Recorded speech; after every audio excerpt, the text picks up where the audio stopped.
অনেক দিন আগের কথা। হরিনাথ চাটুর্যে নামে এক পুরোহিত তার পরিবার নিয়ে একটা ছোট্ট গ্রামে থাকতো। হরিনাথের ছিল দিন আনা দিন খাওয়া অবস্থা। পুজো করে যা পেত তাতে কোনো রকমে তাদের দিন কাটতো।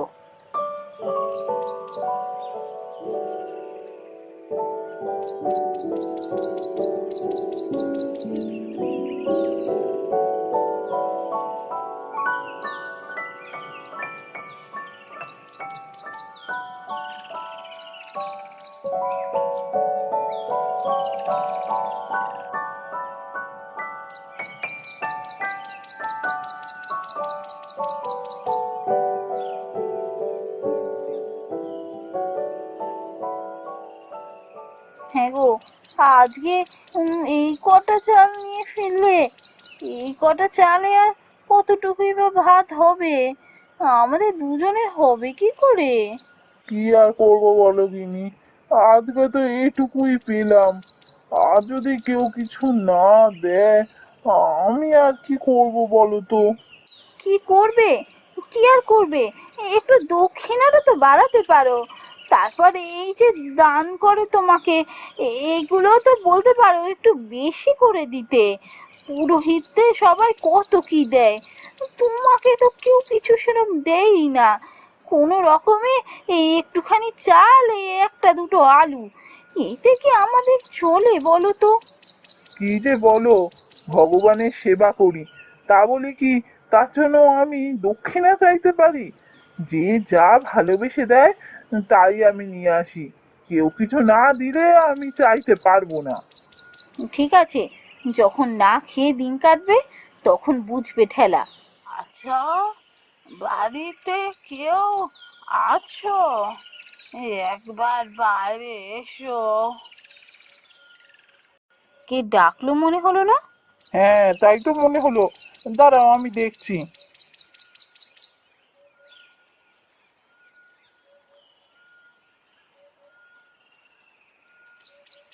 কি ব্যাপার বুড়িমা, কে তুমি? এখানে কাকে চাই? বাছা, আমি পথের ভিখারি। বড় খিদে পেয়েছে, আমায় কিছু খাবার দিতে পারো? খাবার? মানে? আরে বুড়িমা, কেন খাওয়াতে পারবো না? তুমি এসো, এই দাওয়াইতে বসো, আমি তোমার জন্য খাবার আনছি।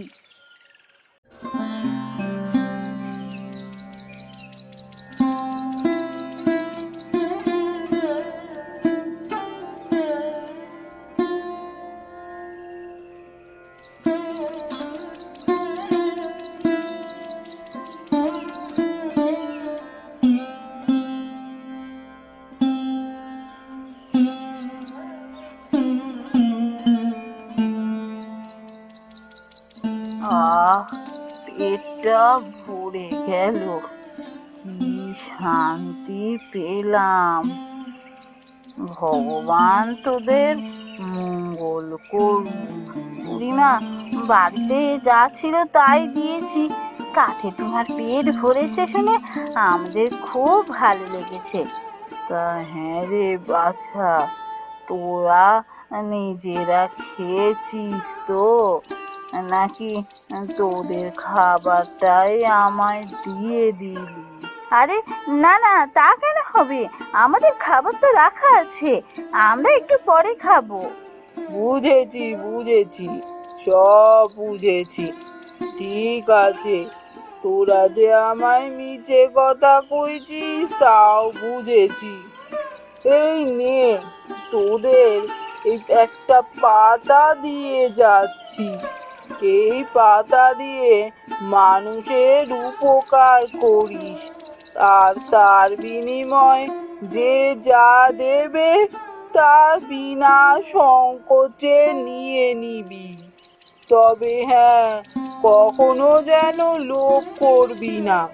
লোভ করলে এ পাতা চিরকালের মতো তোদের কাছ থেকে হারিয়ে যাবে।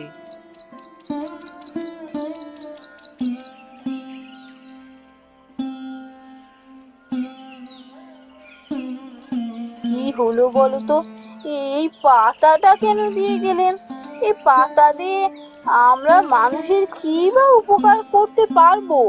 কি জানি, আমিও তো কিছুই বুঝতে পারলাম না। একটা সাধারণ পাতা দিয়ে মানুষের যে কি উপকার করব জানি না। উল্টে আমাদের তো আর খাওয়ার সামান্য কিছু রইলো না। কি করবো গো এবার? দাঁড়াও, আমি এক কাজ করি, যাই গিয়ে রতনদার দোকানে একটু ধারে চাল নিয়ে আসি।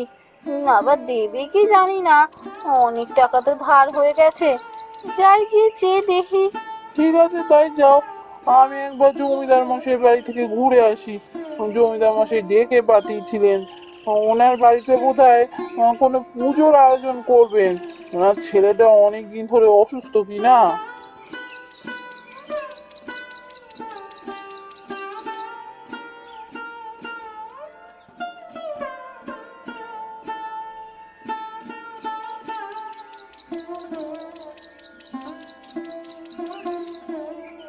এই তো পুরোহিত বাবাজি এসে গেছে দেখছি। বসো বসো। তোমার সাথে পুজোর ব্যাপারে একটু কথা বলবো। তা তোমাকে যে পুজোর ফুল আনতে বলেছিলাম এনেছো? না হুজুর, ফুল তো এখন আনিনি। পুজো সেরে তো আসিনি এখানে। পুজো সেরে তো বাড়ি গিয়েছিলাম, তারপর এসেছি। আমি সন্ধেবেলায় নিয়ে আসবো। কি বলছো? ওই তো দেখছি তোমার হাতে একটা পাতা রয়েছে। ওই পাতাটাই তুমি ছেলের মাথায় একটু ঠেকিয়ে দেবে, চলো। আগে মানে হুজুর। আরে বাবা, তুমি এত কিন্তু কিন্তু করছো কেন? ঠিক আছে, সন্ধেবেলা পুজোর ফুল এনে ছেলের মাথায় ঠেকিয়ে দেবে। কিন্তু এখন যে পাতাটা সাথে আছে, ও পাতাটাই ঠেকিয়ে দেবে। চলো, তোমাকে ছেলের কাছে নিয়ে যাই।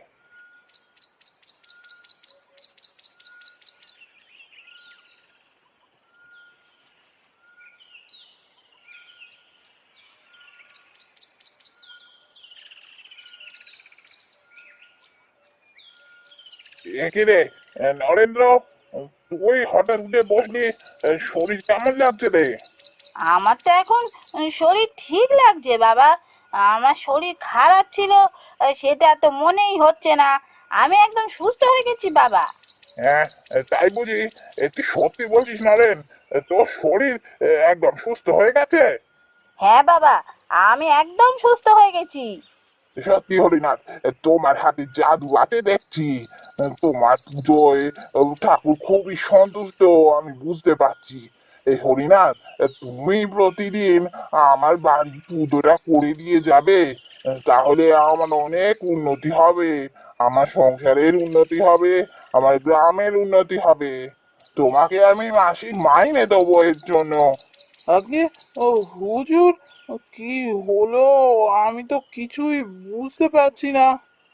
তোমার কিছু বুঝতে হবে না হরিনাথ। তুমি প্রতিদিন আমার বাড়ির পুজো করতে পারবে কিনা সেটা বলো। আপনি কি বলছেন হুজুর? এ তো আমার সৌভাগ্য। জমিদার বাড়িতে আমি পুজো করব, আমি তো ভাবতেই পারছি না। আমি প্রতিদিন সকাল সন্ধ্যে আসবো পুজো করতে। যাক, তাহলে কাল থেকেই তুমি পুজো শুরু করে দিও। আর আমি যে পুজো করবো বলেছিলাম সেটা কিন্তু ভুলে দিও না। আমার ছেলে সুস্থ হয়ে উঠেছে, আমি বাড়িতে পুজো দেব। তুমি তার ব্যবস্থা করো, বুঝলে? আর হরিনা, এটা রাখো। আমার ছেলে সুস্থ হয়ে উঠেছে তোমার জন্য, তুমি এটা রাখো। ঠিক আছে হুজুর, আমি পুজোর সব ব্যবস্থা করছি। আমি তাহলে এখন আসি। এসো এসো, সাবধানে যেও।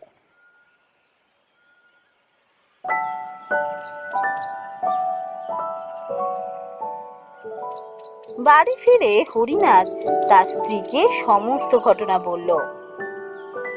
সত্যি বলছো? তুমি জমিদার বাড়িতে পুজো করবে, প্রতি মাসে তার জন্য মাইনে পাবে? আমাদের দিন এবার ফিরে গেল গো। সত্যি, ওই পাতাটার জন্যই আমাদের আজ এই সুদিন এসেছে। এবার আমি বুড়িমার কথা বুঝতে পেরেছি। ওই পাতাটায় নিশ্চয়ই জাদু আছে। ওই পাতা ঠেকাতেই জমিদার মশাইয়ের ছেলে সুস্থ হয়েছে। হ্যাঁ, তুমি ঠিক বলেছো তো। আমি তো এতক্ষণ বুঝতেই পারছিলাম না যে পাতা ঠেকাতে হঠাৎ করে সুস্থ হয়ে গেল কি করে। এবার বুঝতে পারছি, বুড়িমা ওই জন্যই বলেছিলেন এই পাতা দিয়ে লোকে সাহায্য করতে। ঠিক বলেছ। আজ থেকেই আমরা এই পাতা দিয়ে গরিব মানুষের সেবা করা শুরু করব। আর কোনো গরিব মানুষকে বিনা চিকিৎসায় কষ্ট পেতে হবে না। এই পাতা থেকেই আমরা তাকে সুস্থ করে দিতে পারবো।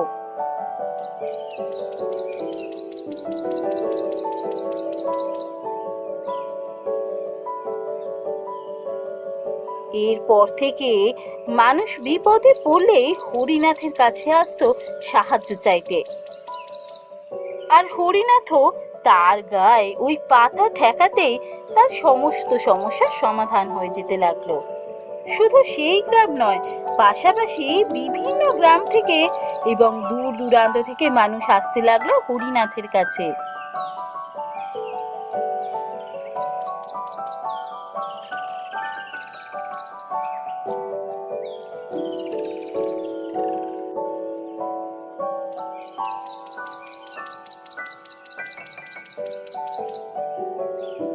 দাদা, দয়া করুন, আমি বড় বিপদে পড়ে এসেছি আপনার কাছে।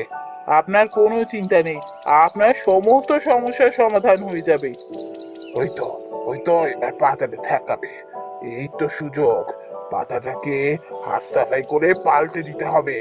ওই পাতাটা আমার চাই, ওই পাতা দিয়ে আমি প্রচুর টাকা কামাবো।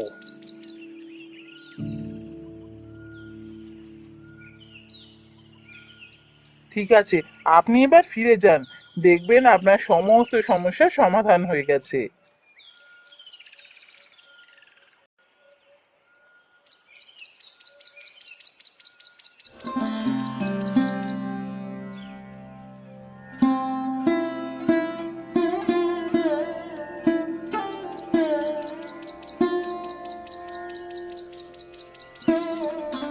হরে, হরে, বাড়িতে আছিস নাকি রে হরে?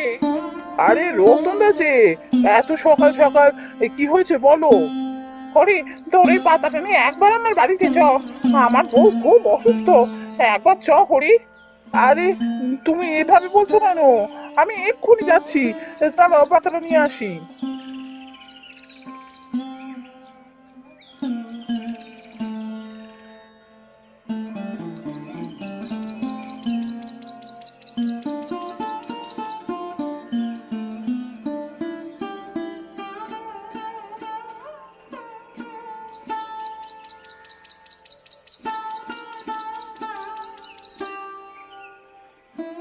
এ কি, পাতা তো ঠেকালাম, কিন্তু বৌদি সুস্থ হলেন না কেন?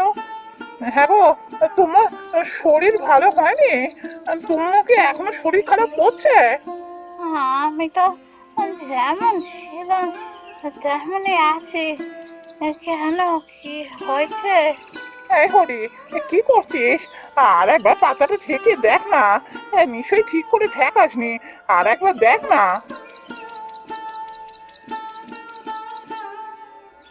আবার তো ঠেকালাম, কিছুই তো হলো না। এরকম তো হওয়ার কথা নয়। কি হলো ব্যাপারটা, কিছু তো বুঝতে পারছি না। বুঝেছি, বুঝেছি, তুই আমায় সাহায্য করতে চাস না। এখন তোর অনেক টাকা পয়সা হয়েছে না, সেই জন্য তুই আমার সাথে এরকম করছিস।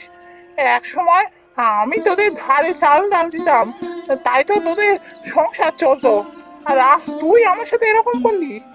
রতন দা, আমাকে তুমি এইভাবে কেন বলছো? আমি তো ঠিক পাতাই এনেছি, তুমি আমায় বিশ্বাস করো।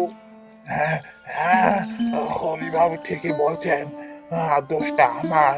আরে ওই তো, ওই তো উনি কালকে এসেছিলেন, আপনি যে সমস্যা নিয়ে এসেছিলেন, আপনার সমস্যার সমাধান হয়েছে। আমায় ক্ষমা করে দিন ও হরিবাবু, আমি আমি আপনার মিথ্যা কথা বলেছিলাম। আমি এসেছিলাম পাতাটা চুরি করতে, আমি পাতাটা চুরি করে নিয়ে গিয়েছিলাম, কিন্তু বুঝি তাতে আমার সর্বনাশ হয়ে যাবে। কি বললেন? আপনি কাল পাতা চুরি করে নিয়ে গিয়েছিলেন? আমি তো বুঝতেই পারিনি। তাই বলি, পাতা ঠেকাতে কাজ হচ্ছে না কেন? হ্যাঁ, আমি ভুল করেছিলাম, আমায় ক্ষমা করে দিন। এ নিন, এ পাতা আপনি রাখুন। এ পাতা নিয়ে গিয়ে আমার সর্বনাশ হয়ে গেছে। আমার দোকান, আমার বাড়ি, সব জায়গায় আগুন লেগে গেছে। আমার আমার সব শেষ হয়ে গেল।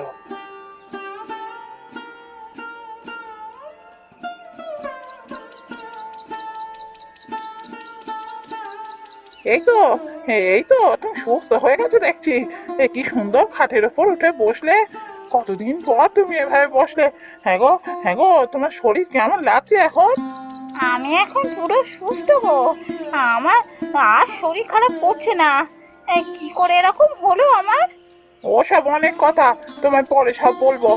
হরিনাথ, তুই আমায় ক্ষমা করে দিস ভাই।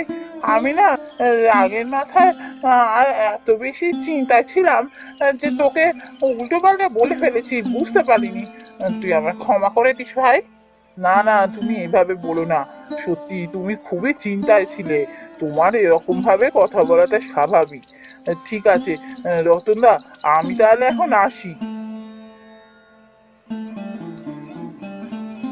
আর হ্যাঁ, এইভাবে কখনো কিছু চুরি করার কথা ভাববেন না। আমি এই পাতাটা আপনার গায়ে ঠেকিয়ে দিচ্ছি। দেখুন আপনার সব সমস্যা সমাধান হয় কিনা। হবে কিনা জানি না। আপনি তো ওই পাতা চুরি করে নিয়ে গিয়েছিলেন, তাই পাতা ঠেকাতে আর কিছু উপকার হবে কিনা আমি জানি না। তবুও আমি পাতা আপনার গায়ে ঠেকিয়ে দিচ্ছি। যদি কোনো উপকার হয় তাহলে আমার খুব ভালো লাগবে। এরপর থেকে হরিনাথের সেই পাতা চুরি করার কথা কখনো কেউ ভাবেনি। আর হরিনাথ আর তার স্ত্রী মিলে পাতা ঠেকিয়ে গরিব মানুষের উপকার করে সুখে শান্তিতে দিন কাটাতে থাকে।